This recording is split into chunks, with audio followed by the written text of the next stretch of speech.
My name is Clara Hayes. I'm 29, and the air in the law office felt so heavy and still, you could practically smell the old mahogany and dusty legal books. My father, Robert, was sitting bolt upright next to my mother, Eleanor. His jaw was so tense I swear I could hear his teeth grinding from across the room. My brother, Leo, was sprawled in his chair, a nervous wreck trying to look cool. He looked like he'd lost weight, and he couldn't stop fidgeting with his phone, probably already fantasizing about the millions he was about to get. By the way, where are you all watching from?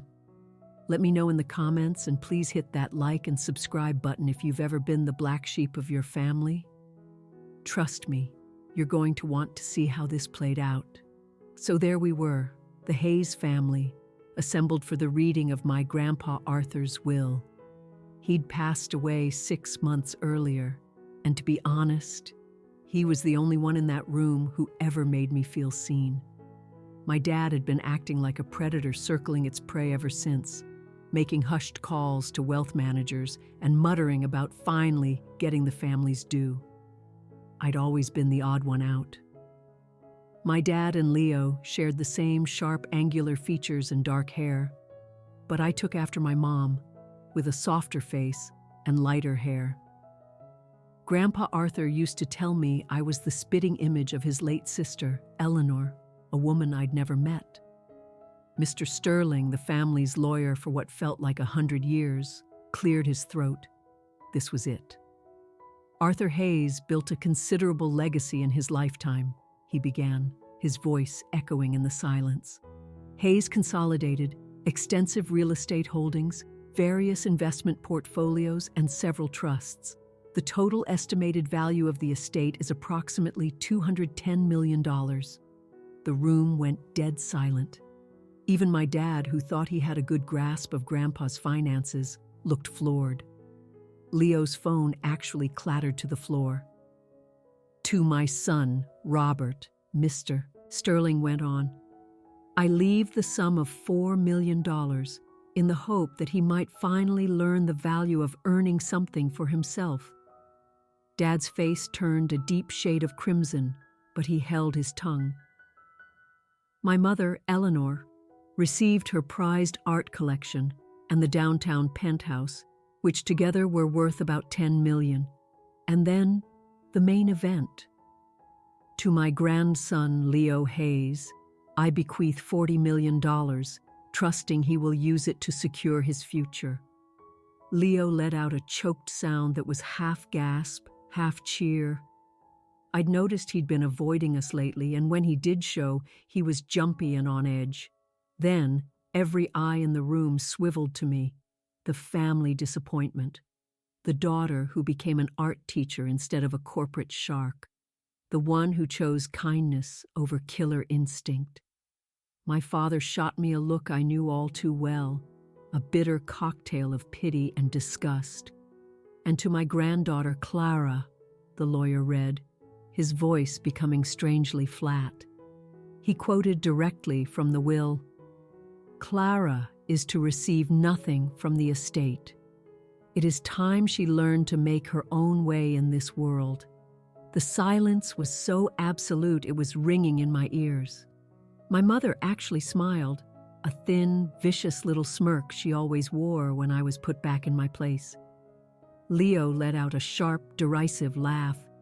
Guess Grandpa finally saw the light about all that goody two-shoes act? My father leaned back in his chair, a smug look of vindication on his face. Arthur finally came to his senses.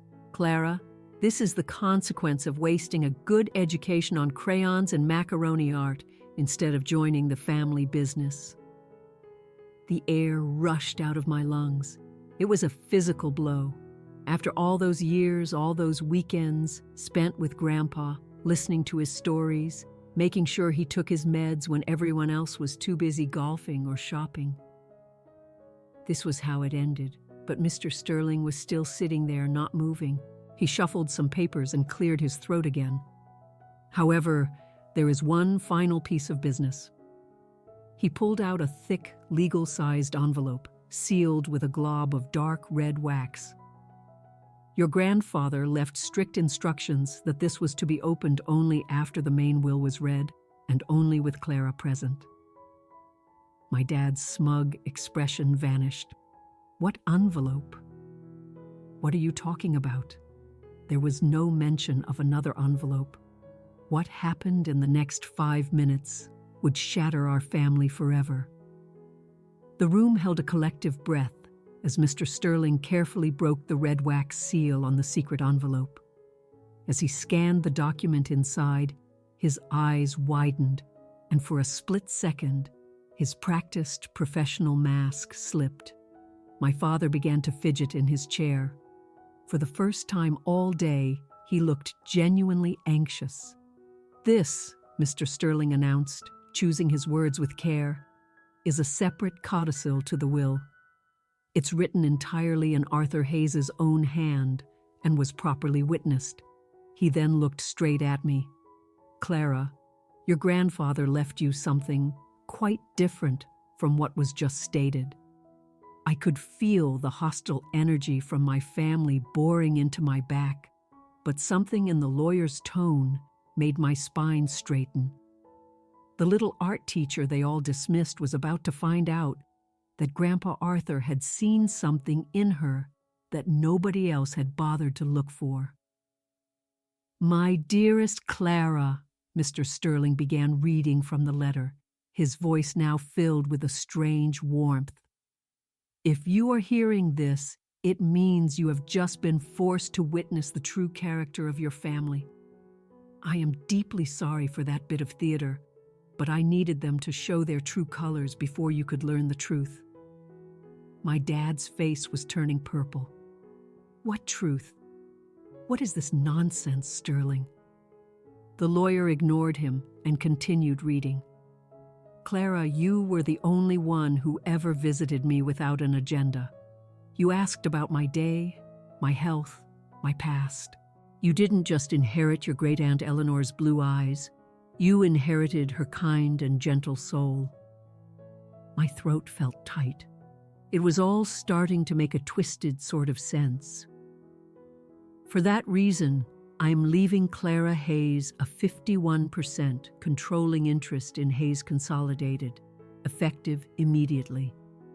Furthermore, she is to inherit my complete real estate portfolio, all investment accounts, and associated mineral rights for a total approximate value of $150 million.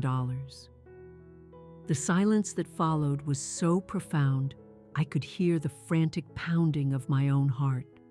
Hayes Consolidated wasn't just a business. It was a multi-generational corporate empire that pulled in over $70 million a year in revenue. And I now owned the majority of it, plus a personal fortune that made Leo's inheritance look like pocket change. Leo's face was as white as a sheet. "That's not possible. Dad runs the company. Dad has always run it."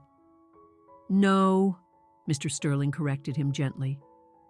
"Robert Hayes has served as the chief operating officer, but Arthur Hayes always retained majority ownership. Those shares and the power that comes with them now belong to Clara." It felt like I was floating outside my body, watching a movie about someone else. Me, Clara Hayes, the art teacher who drove a beat-up 12-year-old sedan. I now controlled a business empire and held personal wealth that instantly made me one of the richest women in the state. My dad shot up from his chair. "This is an outrage. Clara doesn't know the first thing about running a corporation. She can barely balance her classroom supply budget." "Actually," I said, and my own voice surprised me with its calmness, "I have an MBA from Kellogg with a specialization in family enterprise management. I just chose to use it differently than you demanded." The look of pure shock on their faces was almost enough to make up for years of condescension. Almost. But Mr. Sterling wasn't done. He looked down at the letter. "Clara, I also need you to know that your father, Robert, has been embezzling from Hayes Consolidated for the last 6 years. I have extensive proof of fraudulent expense reports, kickback schemes, and a systematic siphoning of company funds into offshore accounts. The theft began small, but has escalated to over $1 million annually. My father's face went from red to a sickly, ashen gray. Even more disturbing, Robert has been using company money to cover Leo's catastrophic gambling debts. Over the last 4 years, approximately $65 million has been laundered through fake shell companies and fraudulent consulting agreements to hide what has become a life-threatening addiction. I turned and looked at Leo, who looked like he was about to be physically sick. $65 million. That explained his desperate relief when he thought he was getting $40 million. Even that massive sum wouldn't have been enough. The true horrifying scale of my family's betrayal was only just beginning to sink in. Mr. Sterling's hands were visibly shaking as he read the final parts of Grandpa's letter. The air in the room grew thin, heavy with the weight of these revelations, making it hard to breathe. Clara, the company is, in fact, in excellent financial health, but only because I was personally covering the theft from my private funds to stave off bankruptcy. I couldn't bear to see 4 generations of work destroyed by Robert's desperation and Leo's illness.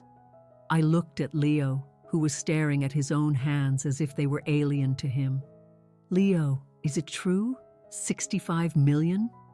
His voice was a strangled whisper. "The people I owe money to, they aren't the type to offer a payment plan. They made it very clear what would happen if I didn't pay up."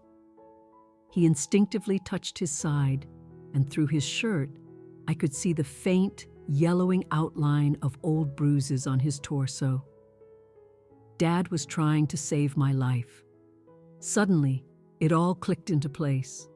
The weight loss, the constant nervous glances at his phone, the desperate, almost manic relief at his inheritance. He wasn't just a gambler. He was a man terrified for his life, running from people who would kill him. "How much do you still owe?" I asked, my voice quiet. Leo's voice cracked. "With the interest and the penalties, it's about 72 million. The inheritance covers a big chunk, but not all of it. And they want the full amount in 60 days, or..." He trailed off, but the threat hung in the room like a thick fog. My brother was facing a death sentence if he couldn't produce over $30 million. My dad finally found his voice, pleading. "Clara, you have to see. I never wanted it to get this out of hand. It started as small loans just to help Leo get through a bad streak. But the debts just kept ballooning. These people, they don't play games." "Clara," Mr. Sterling continued reading, "I leave you these assets because you are the only one I trust to restore the family's honor. But I am also giving you a choice. The company is yours. You can run it, sell it, or restructure it as you see fit. However, I have one request." Here it comes, I thought. The catch.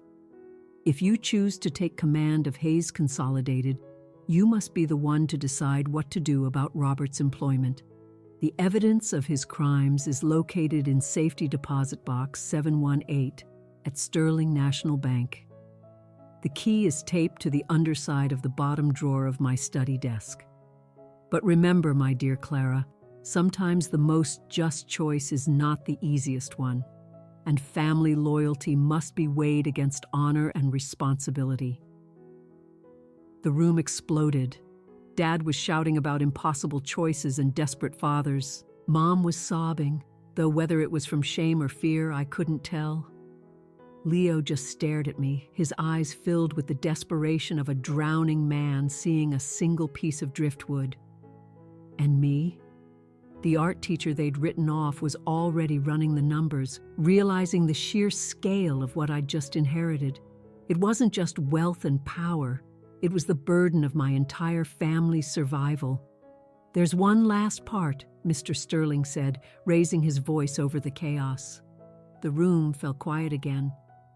Clara, I also discovered that you've been receiving a monthly stipend of $1,500 from the Arts and Education Foundation for the past 7 years to supplement your teacher's salary.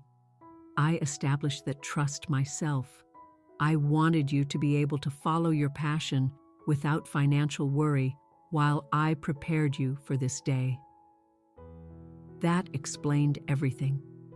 The mysterious fellowship that had allowed me to live comfortably, to focus on my students without stressing about rent. Grandpa had been watching over me, grooming me, for years. I looked around the room at my family, the people who had spent nearly 3 decades making me feel small and worthless. My father, who'd stolen millions to save his son. My brother, who was facing a brutal death if I didn't intervene. My mother, who for the first time in my life looked genuinely terrified. They all needed me now. The only question was, what was I going to do about it? Have you ever found yourself torn between family loyalty and doing what's right? Let me know your thoughts in the comments, and please don't forget to like and subscribe if you're hooked on this story. The drive to my parents' house was suffocatingly quiet. Dad gripped the steering wheel as if it were a lifeline, his knuckles white. Mom kept darting nervous looks at me before turning to whisper frantically to him. Leo had driven off in his own car, no doubt to make another panicked call to the people who held his life in their hands. But I had the small cold key to Grandpa's safety deposit box clutched in my purse. And for the first time in my life, I was the one holding all the power. We pulled into the sweeping circular driveway of my parents' home. The massive house looked different now, tainted by the knowledge that it was likely funded by stolen money. Everything looked different once you understood its true cost. Clara, we should talk, Dad said as we walked inside, his voice strained with that carefully managed tone he used when he was about to fall apart. This is obviously a very complex situation. Complex, I repeated, following them into the ornate living room. That's a gentle word for years of systematic fraud and embezzlement. Mom perched on the edge of a silk sofa, looking like she was ready to bolt. Sweetheart, you must understand. We weren't doing it for us. It was all to save Leo's life. I understand Dad was stealing $1 million a year for 6 years. That's $6 million, Mom. Even if every penny went to Leo's debts, it's still a crime. Dad leaned forward, his voice shifting into his old commanding negotiator tone. Clara, be reasonable. You don't want the burden of running a major corporation, the board meetings, the financial oversight, the HR nightmares. It's not for you. Why don't we come to an arrangement? You retain ownership, but I continue to manage operations. I almost laughed out loud. You mean continue the operations that included large-scale theft and covering up a massive criminal debt? Those were extraordinary circumstances, he said, his voice pleading. With Leo's debt settled, nothing like that would ever happen again. Dad, the people threatening Leo aren't just going to vanish because he pays them. Men like that don't just let go of a source of income. Even if he pays the $72 million, what's to stop this from happening again the next time he relapses? The question hung in the air, the one nobody wanted to touch. Just then, Leo walked in, his phone glued to his ear. I understand. 60 days. Yes, sir. Thank you. He hung up and looked at us, his eyes hollow. They're giving me 60 days to get them the full amount. If I'm 1 minute late, how much are you short exactly? I asked him directly. $32.5 million, he mumbled. I can liquidate some of the inheritance, but it won't be fast enough or enough. I took out my phone and ran some quick numbers. Leo, I can advance you the $33 million from your future distributions against the estate. It would be a loan, but it comes with conditions. A flicker of hope sparked in his eyes for the first time. What conditions? You check into a residential treatment program for your gambling addiction. Minimum of 1 year, maybe longer, based on what the doctors recommend. You sign over control of your remaining inheritance to an independent trust. And you will have zero involvement with Hayes Consolidated until you can prove at least 5 years of sustained recovery. Clara, my mom interjected, don't you think that's a little severe? Mom, what's severe is letting him spiral again and put all our lives at risk. What's severe is letting Dad bankrupt the family company to enable him. Dad's face flushed with anger. And what about me? What about my 25 years building that company? You mean 25 years managing a company that Grandpa built? I corrected him, followed by 6 years of robbing it blind to clean up your own mess? The accusation hung between us. He looked decades older, the weight of his choices finally crashing down on him. Tomorrow, I announced, I'm going to the bank to open that safety deposit box. After that, I'm calling an emergency meeting of the board to discuss the future of Hayes Consolidated. Clara, please, Dad begged, and for the first time I heard real, genuine fear in his voice. That company is all I have. Without it, I'm nothing. I looked at my father, the man who'd raised me but never truly saw me, who'd stolen millions but called it love. And I felt something new. Not rage, not pain, but a deep, profound sense of responsibility. Dad, you're not nothing. But you're not the man I thought you were, either. Tomorrow, we start figuring out what comes next.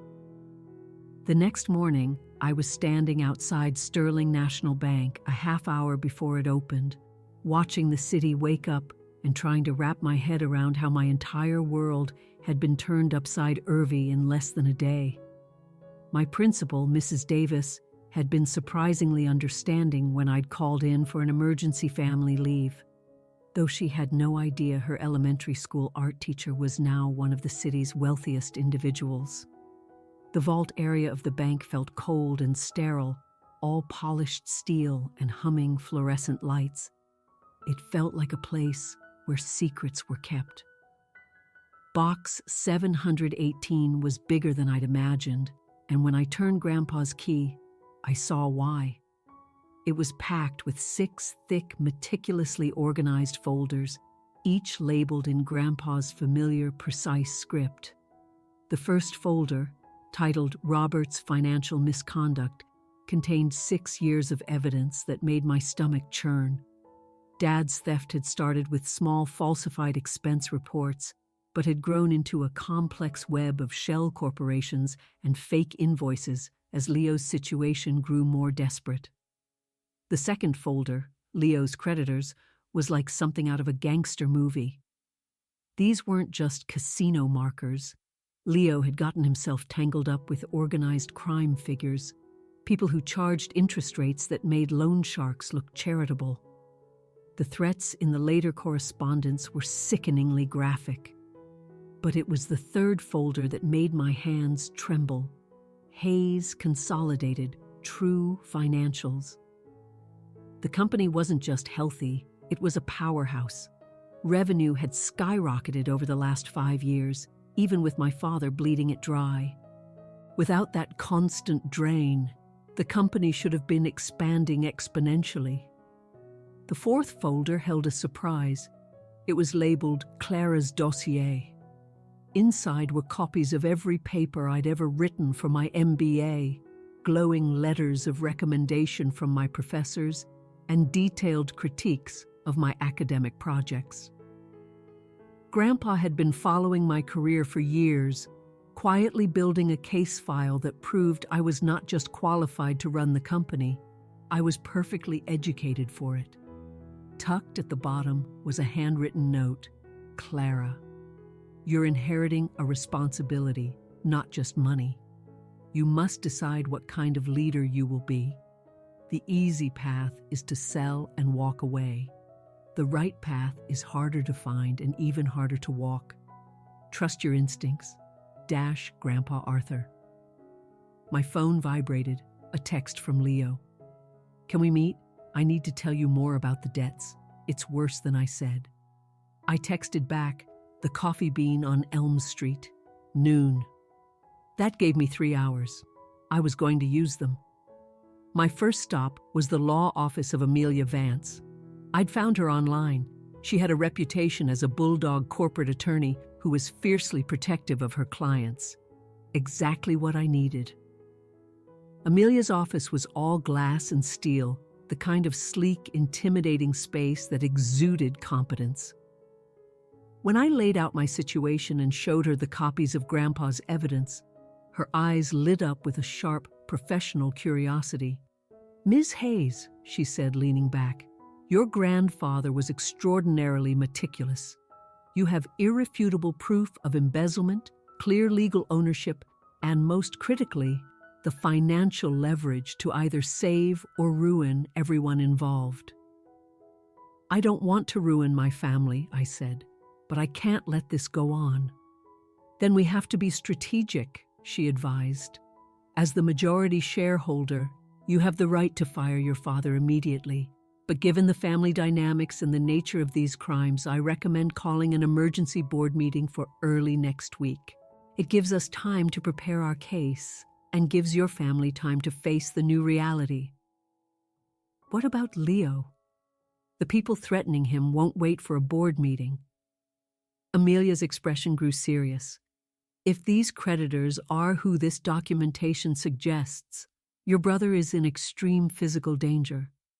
The $33 million shortfall is a matter of life and death." Leaving her office, the weight of it all settled on me. In a matter of days, I'd gone from the forgotten daughter to the person holding my family's lives in my hands. It was time to find out just how bad Leo's situation really was.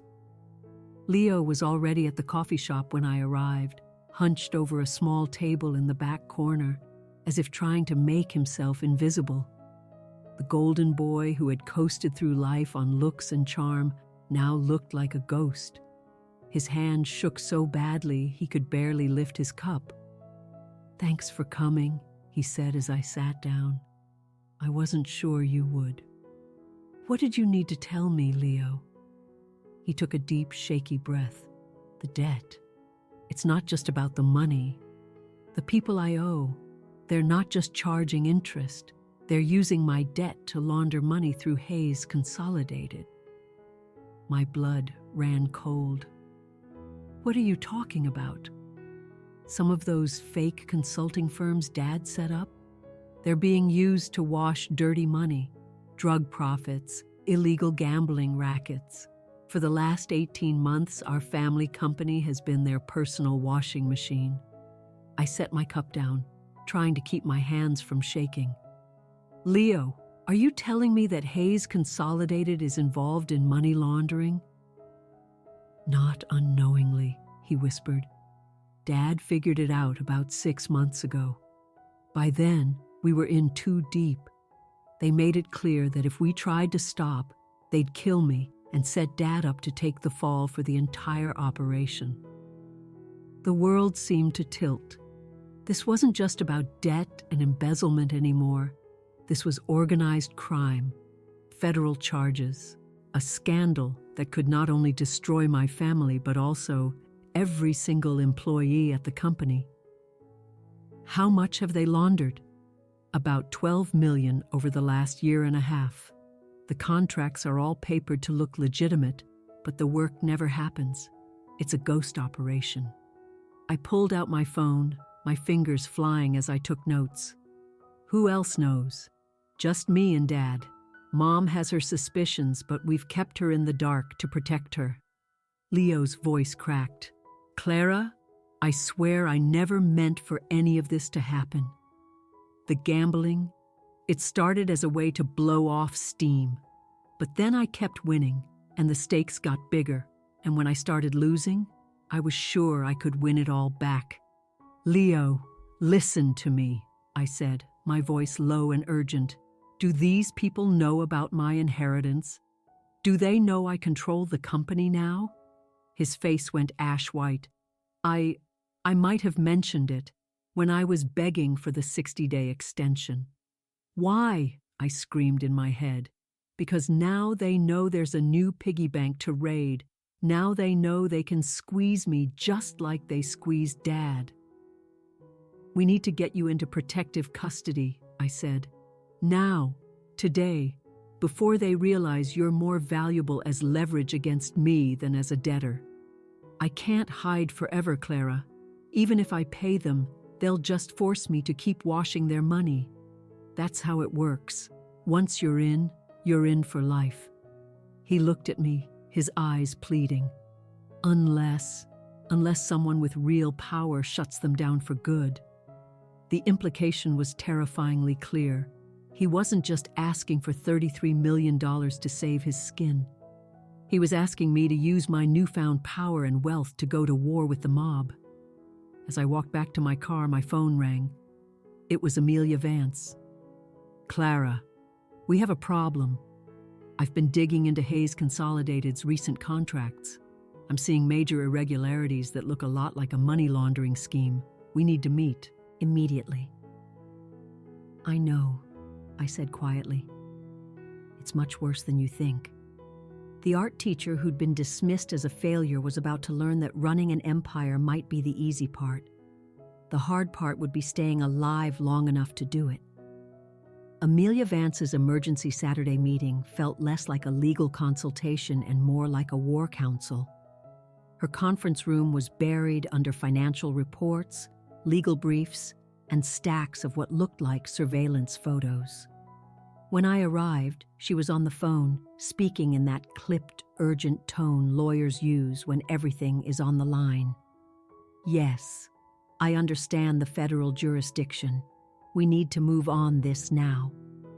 She hung up and fixed me with a grim look. "Clara, we've moved past corporate crime. This is now a federal case involving organized crime, money laundering, and potential racketeering charges." I collapsed into a chair. "How bad is it?" Hayes Consolidated has been used to launder approximately $12 million in 18 months.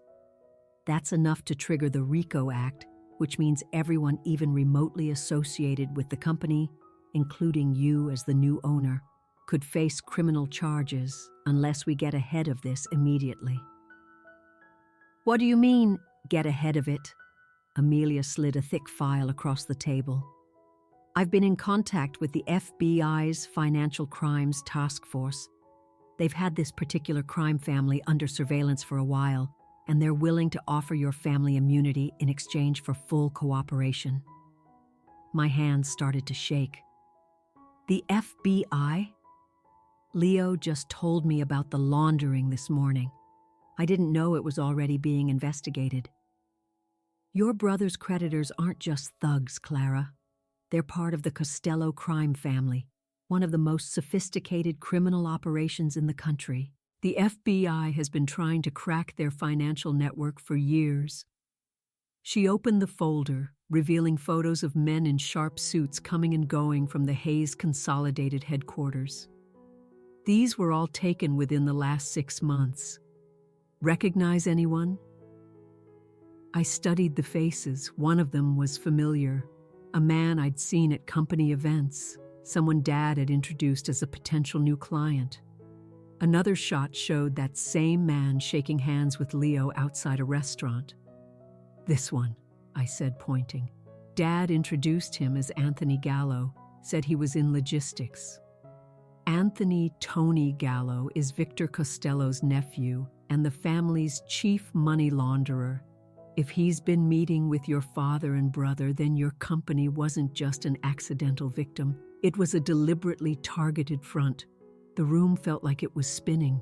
In less than 48 hours, I'd gone from an art teacher to an heiress to a potential federal defendant in a mob case. What exactly does the FBI want? Amelia pulled out another document. Total cooperation. Your father and brother would agree to be wired to document the mechanics of the laundering scheme. You would keep the business running as usual while allowing federal agents to monitor all financial activity. And most importantly, you would help them set up a meeting with Victor Costello himself. A meeting? Why would he ever want to meet with me? Because you now control 51% of his most profitable laundering front, because your brother owes him a fortune that he expects you to pay, and because he needs to find out if the new boss at Hayes Consolidated is going to be a partner or a problem. I felt sick. And if I refuse to cooperate with the FBI, then you, your father, and your brother will almost certainly be indicted on federal racketeering charges within the next 6 months. The legal fees alone would bankrupt you, and the prison sentences would be decades long. And if I cooperate, then you help the FBI dismantle one of the most dangerous crime families in the nation. You save your family from prison, and you inherit a clean, legitimate company worth over $100 million. She made it sound so simple, but I knew it wasn't. People who testified against the Costello family didn't get a slap on the wrist. They got a new identity in the witness protection program or a shallow grave. How long do I have to make a decision? The FBI needs your answer by Monday. Victor Costello's people are already expecting to meet with you next week to discuss the future of your business arrangement. If you're going to be wearing a wire to that meeting, we need to start prepping you now. As I left her office, my phone buzzed. A text from an unknown number. Ms. Hayes, we should discuss our mutual business interests. Tomorrow, 2 p.m. Gallows Steakhouse.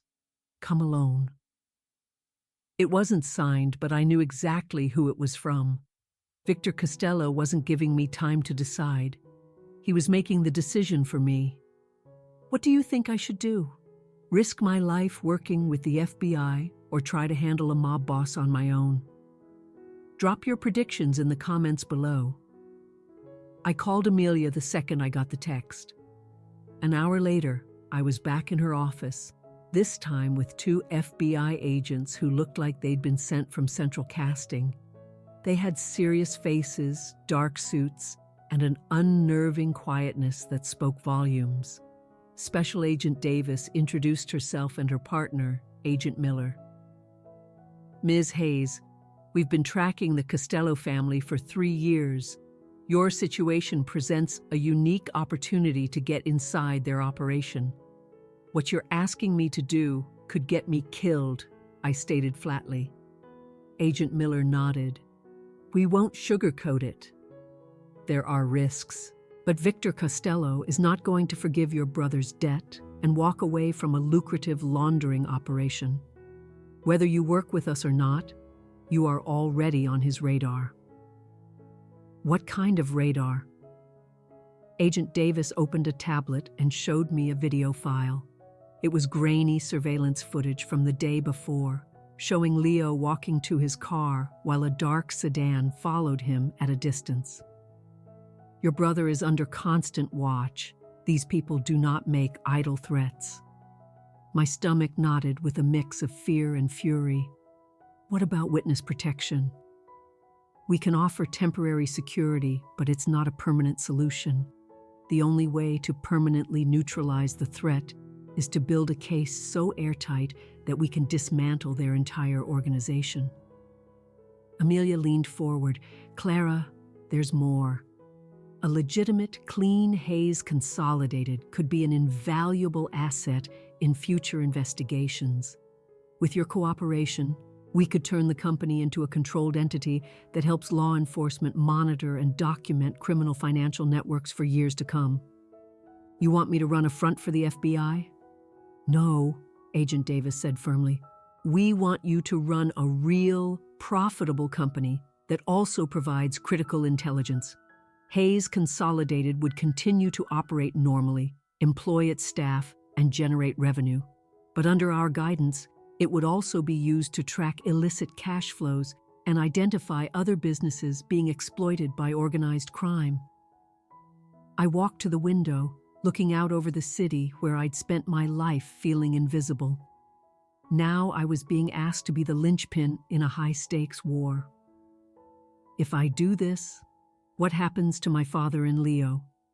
Your father would still face state charges for the embezzlement, but we would recommend a minimal sentence in exchange for his testimony. Leo would enter the Federal Witness Protection Program after helping us document the laundering scheme. Both would be spared federal racketeering charges. And me? Agent Miller checked his notes. You would remain as CEO of Hayes Consolidated, with full FBI protection and support. We would provide security, legal counsel, and the resources to help you rebuild the company's legitimate business. Once the investigation is over, likely in 18 to 24 months, you would own a clean, thriving company worth far more than it is today. It was a tempting offer, but I knew the cost. What about my safety during those 2 years? We'd provide round-the-clock covert protection. You'd be trained in personal security, threat detection, and you would be wired for every meeting with Costello's people.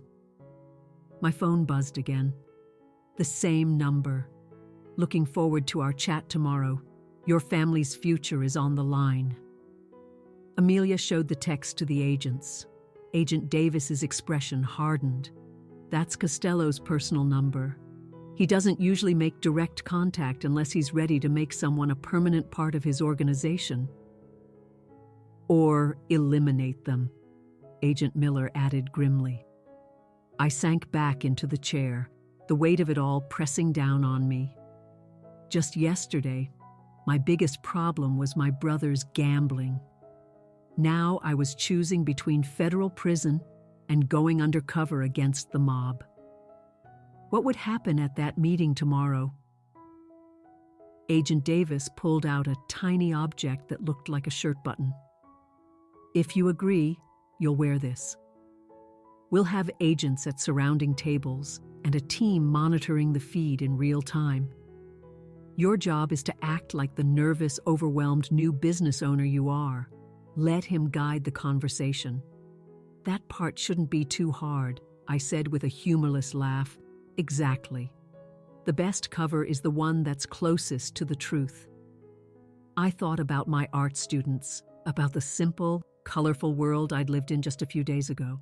That world felt like a distant memory from another lifetime. I need to talk to my family before I agree to anything. Clara, Amelia said gently, whatever you decide, you need to do it fast. Victor Costello is not a patient man. Driving home, I realized the frightened young woman who'd always felt powerless was about to find out what real power felt like and whether she had the courage to wield it. That evening's family meeting felt like a wake. Dad was slumped in his recliner, looking like he'd aged 20 years in 2 days. Mom paced by the window, wringing her hands. Leo was curled up on the sofa, a ball of pure anxiety. We need to talk about our options, I said, placing the FBI's proposal on the coffee table. And we need to be honest with each other for once. Dad looked up, his eyes empty. What options, Clara? We're finished. People like Costello, they don't negotiate. They own you or they erase you. Tell me how it works, Dad, I said. The real version. He was quiet for a long time. Then, in a voice I'd never heard, defeated, ashamed, and broken, he began. It started 3 years ago. Leo's debt hit $2 million. I thought I could borrow from the company, just temporarily. Pay it back before anyone noticed. But the debts kept growing, Leo whispered. Every time I swore I'd stop, there was another sure thing, another hot tip. I kept thinking one big win would fix everything. Mom finally sat down. I knew something was wrong, But every time I asked, you both just said it was business stress. I should have pushed. They were protecting you, Mom, I said.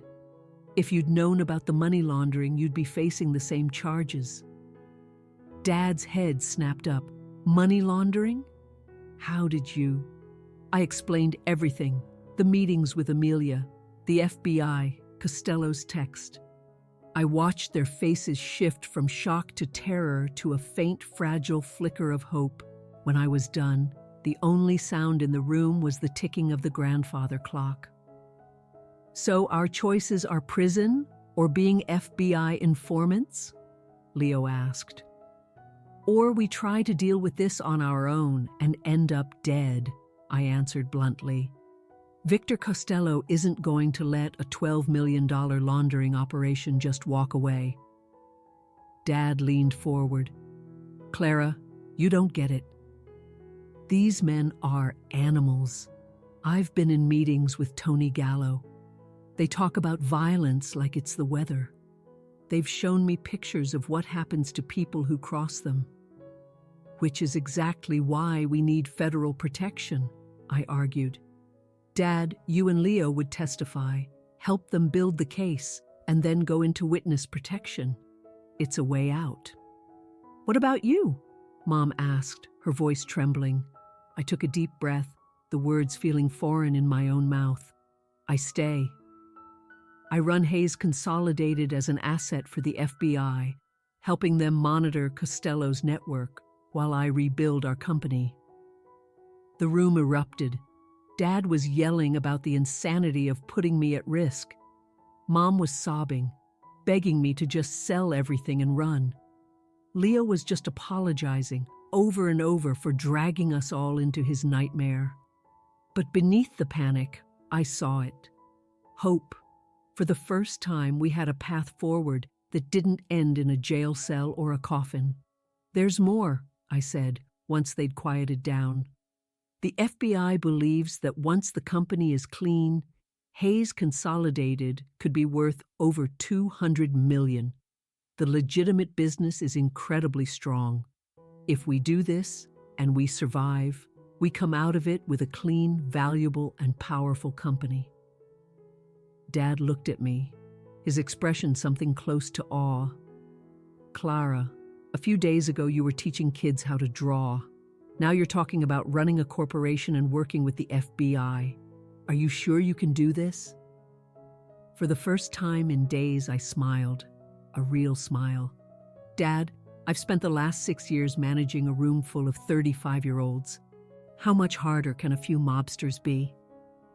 Against all odds, they laughed. A shaky, watery laugh, but it was there. It was a reminder that we were still a family. So we're doing this? Leo asked, his voice barely a whisper. I looked at the three of them, the people who had shaped me, hurt me, disappointed me, and loved me in their own broken ways. We're doing this. Tomorrow afternoon, I'm having lunch with Victor Costello, and we're going to start taking our lives back. My phone buzzed. A text from Agent Davis. Equipment is ready. Training session 9 a.m. tomorrow. You in? I typed back a single reply. I'm in. The art teacher they all dismissed was about to become the most dangerous person in the room. The FBI training session felt surreal. Agent Davis walked me through a crash course on wearing a wire, reading body language for threats, and how to use code words to signal for extraction. The recording device was no bigger than a button on my blouse.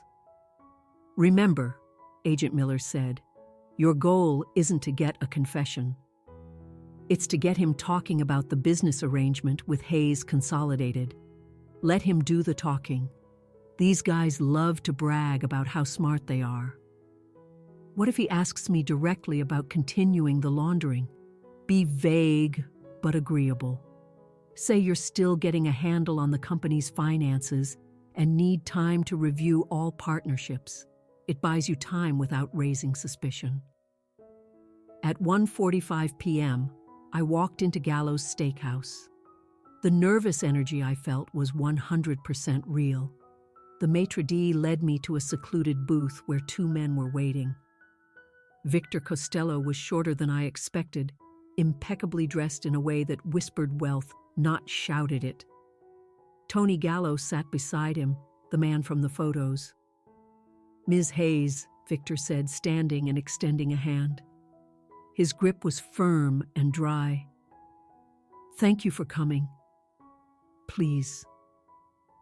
I sat, hyper-aware of the wire on my blouse and the agents scattered around the restaurant. "Thank you for the invitation. I'm still trying to understand all of my grandfather's business dealings." "Your grandfather was a very pragmatic man," Victor said smoothly. "He understood that success often requires flexible partnerships." "Flexible partnerships?" Tony Gallo leaned in. "Hayes Consolidated has been providing specialized consulting for some of our associates. Very discreet work." "I see," I said, keeping my voice even. "I'm reviewing all the client contracts now. Some of them seem quite profitable." Victor smiled, a cold, predatory thing. "Your family has been an asset to us, Miss Hayes. Your father and brother understand the value of maintaining good relationships. Of course, though I confess I'm still unclear on the exact services being provided." "Document management," Tony said without missing a beat. "Financial logistics, helping our associates structure their transactions to meet regulatory standards." It was a masterclass in criminal euphemism, money laundering. "I assume you expect this partnership to continue?" I asked. Victor's eyes hardened. "That depends, Ms. Hayes. Your brother owes our associates a great deal of money.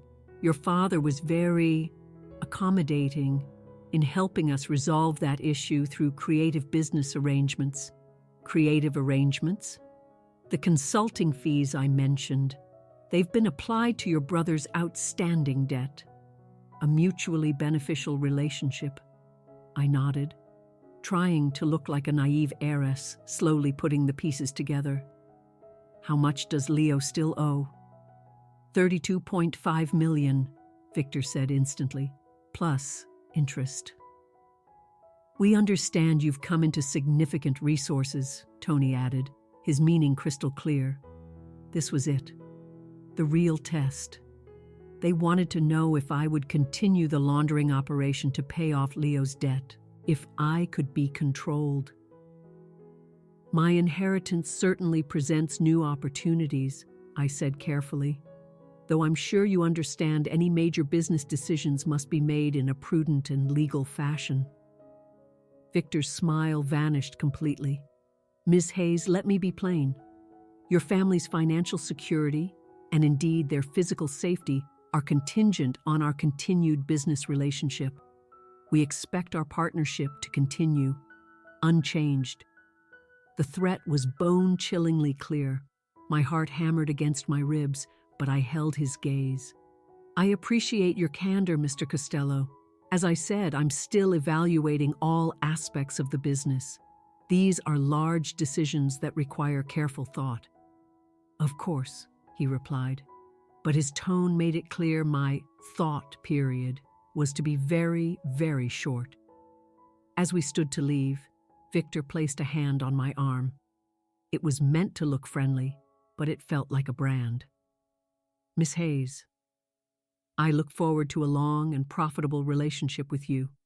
Your family's future is counting on it." Walking out of that restaurant, I knew I had crossed a line from which there was no return.